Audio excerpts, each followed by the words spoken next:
What did I hear my name? Eh?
Bu Afrikadagi xarajatlarni ko'rib, oho, deyarishingiz mumkin.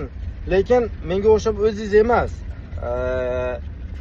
Guruh bilan keladigan bo'lsangiz, mana masalan, mana shu mashinada ham qarang, mana 1 2 3 4 5 6 7 kishi sig'ar ekan.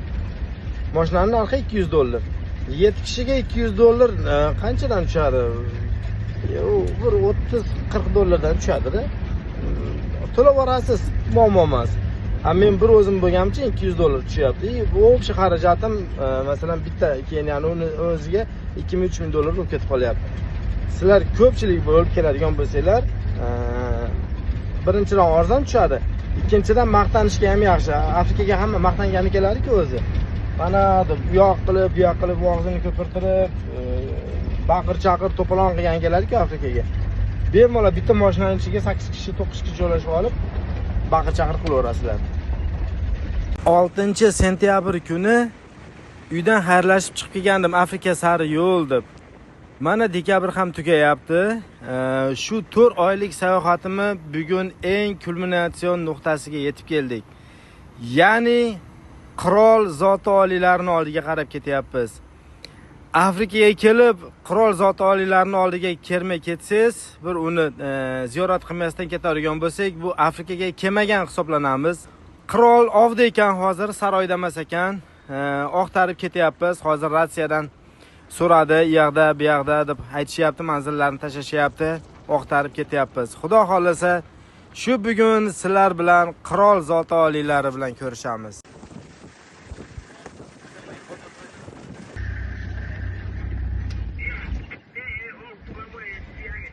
Mana oxiri topdik. Mana qo'limni uzatsam yetadi.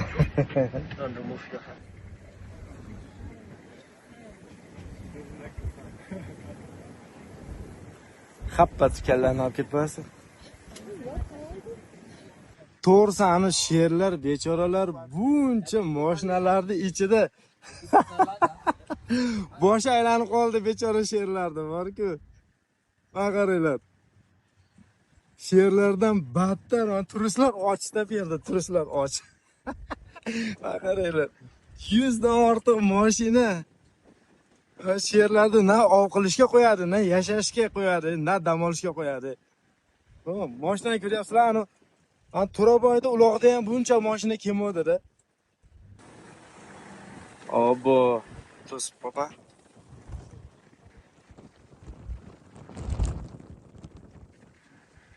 Kel bolajonim, kel, kichikcha.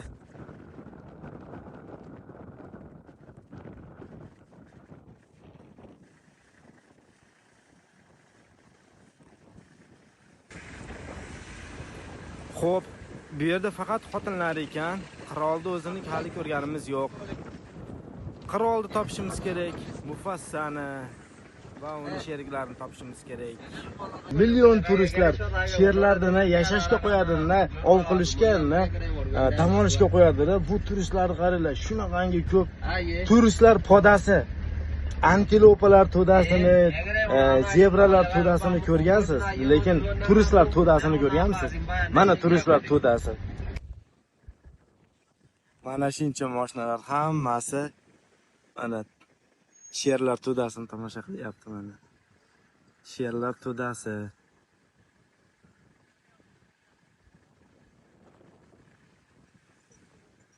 O bittasi bor, mashinani soyasiga yotib oldi ana. You see, I am hunting, killing. They are killing the buffalo. Ana buffaloni o'sha o'ldiribdi. Mana bu sherlarni ko'ryapsizlar, mana ovga o'tyapti. Ona hujumga o'tmoqchi ona. Ko'ryapsizlarmi? Mana bu yerda yolg'iz buffalo qolib ketgan. Mana. Yolg'iz buffalo qolib ketgan. To'dasidan ajrab. O'shani hozir ov qilishadi. Lekin televizorda emas, real hayotda ovni kuzatyapmiz mana hozir. Sher ancha yaqinlashib qoldi buffaloni oldiga. 100 dan ortiq mashina to'planibdi bu yerga. Sababi o'n to'g'rida buffalolar to'dasi turibdi. Hozir mana yerda sherlar to'dasi hujumga o'tar ekan. Shoferda aytishi bo'yicha. Hozir obed vaqti bo'ldi. Sherlar ov qiladigan jarayon boshlanadi hozir deydi. O'shani kuzatgani kelgan qarang. 100 dan ortiq mashina.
Maşallah.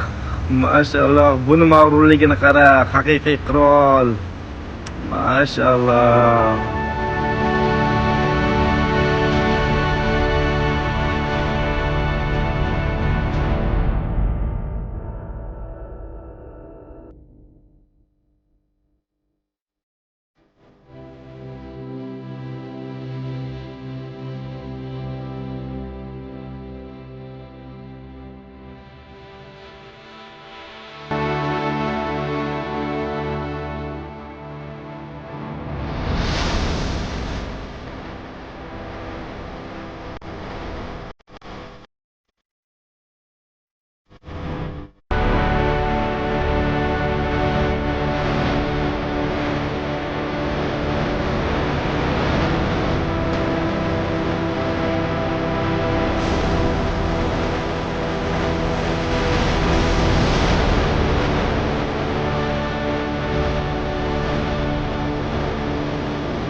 kattaligini ko'ra. It has an engine. Tepaga chiqib ketdi.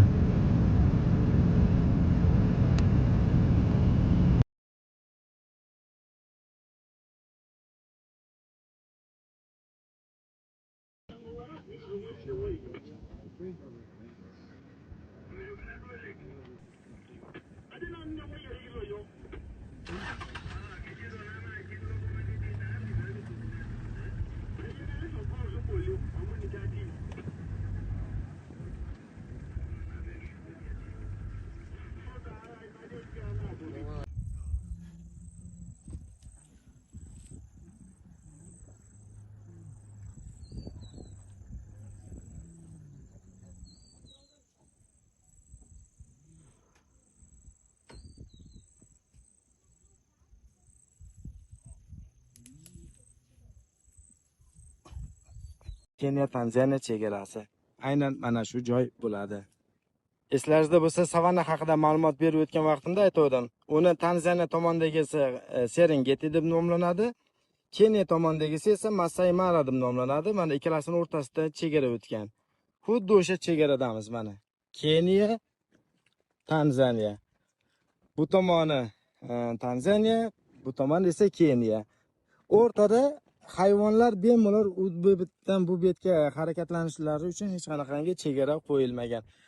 Shunchaki bitta statuya qo'yib qo'yilgan xolos. Endi buni ustida mana Keniyagacha mana chiziq. Mana ikkita davlat ajratib turibchi chiziq mana shu.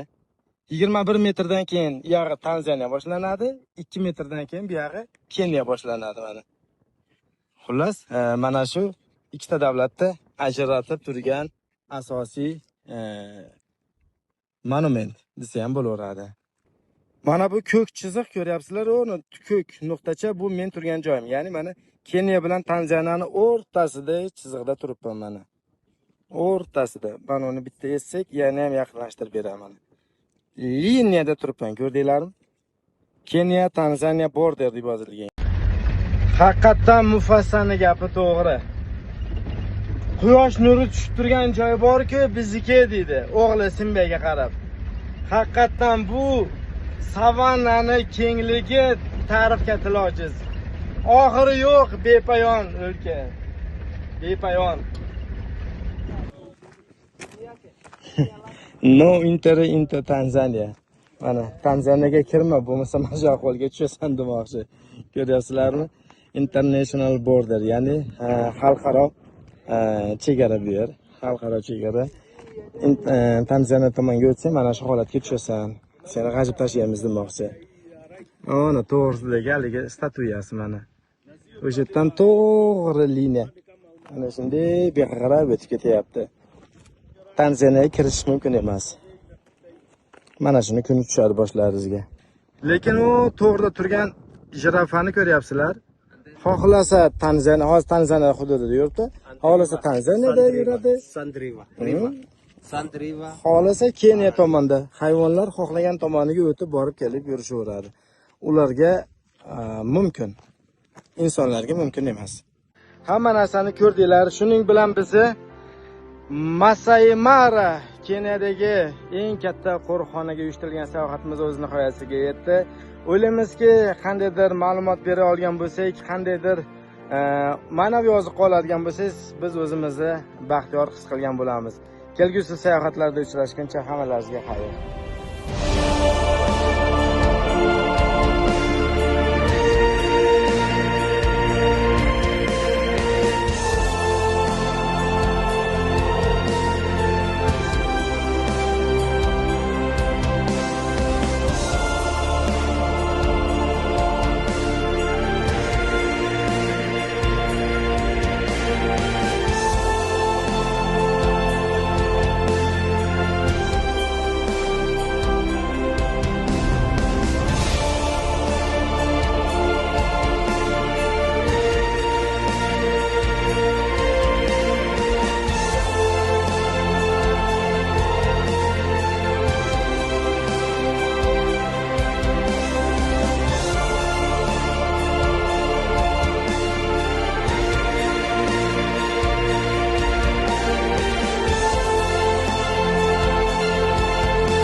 Welcome to Kenya!